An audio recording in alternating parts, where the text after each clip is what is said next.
Have you ever noticed how some people spend years talking about what they'll do while others quietly just go out and do it?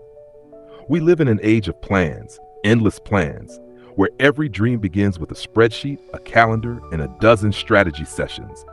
But here's the paradox. The more we talk about doing, the less we actually do. Ava Morgan knew this feeling too well. She was a 29-year-old marketing consultant from Seattle, smart, ambitious, always with a new project idea. One month, she wanted to launch a podcast. The next, she was sketching out a fitness app. Then came the sustainable coffee brand she swore would change the world. Every idea started the same way, with enthusiasm, long discussions, colorful mind maps, and late-night calls with friends. Her whiteboard looked impressive. Her notebooks overflowed. But the one thing missing was movement. Weeks became months. She'd spend hours refining the concept, researching the market, or waiting for the right time. And each time she talked about it, each time she announced a plan, she felt good, too good. Because that's the trap, the deliberation trap. Talking about a goal releases the same satisfaction as making progress. It tricks the brain into believing the work has already begun.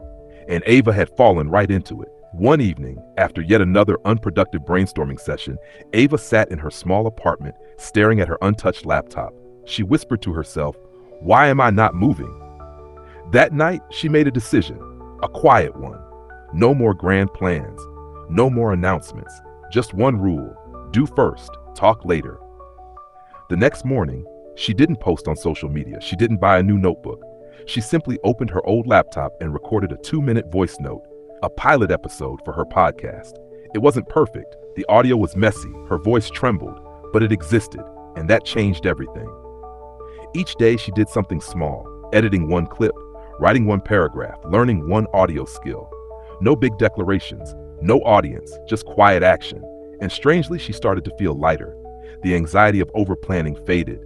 The weight of waiting for the right moment disappeared. Because now she was moving. She began to understand what she once missed. Momentum doesn't come from talking, it comes from starting. A few months later, her podcast, The Quiet Builder, had 10 full episodes. It wasn't viral, it wasn't perfect, but it was real, and every episode carried the same heartbeat, that execution matters more than explanation. When her friend Julia, a startup founder, asked her secret, Ava smiled and said, "Honestly, I stopped telling people my plans." Julia frowned. Why? Because when I talk too much about what I do, I stop feeling the need to do it. That's the paradox no one talks about, the doer's paradox. The less you talk about your plans, the more you actually achieve. Because each word you speak about the future drains a little energy from the act itself. The more you discuss doing, the less room you leave for doing. Ava started noticing something else too. Her quiet consistency built trust. Not the loud promises she once made. Her listeners began to grow, not because of marketing, but because people felt something real, authentic progress. She'd entered what she called the silent success cycle. You start small, take action fast, learn, adjust, refine, again and again. No big speeches, no perfect plans, just rhythm. It's not glamorous, but it's powerful. And that's the secret most creators, entrepreneurs, and dreamers miss. You don't need another meeting. You don't need to finalize your vision. You just need to move. Because clarity doesn't come before action. It comes from action. So Ava made it her mantra, less talk, more build. She didn't need validation anymore. She didn't need applause before the finish line. She learned that talking about the climb doesn't get you to the summit. Only the quiet, persistent step, over and over again, will.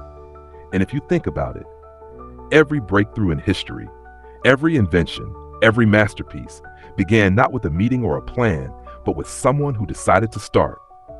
So the next time you find yourself endlessly planning, remember this: action is the only language the world truly listens to.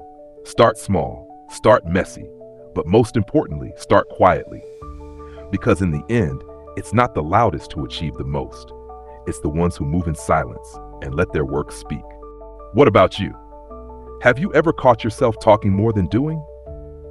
Try something this week, a no-talk, all-action challenge.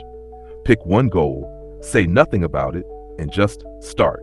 Then come back here and share what happened. Not what you planned, but what you did. If this story reminded you to build more and talk less, subscribe to Story Lantern, where every story lights the way to the person you're meant to become.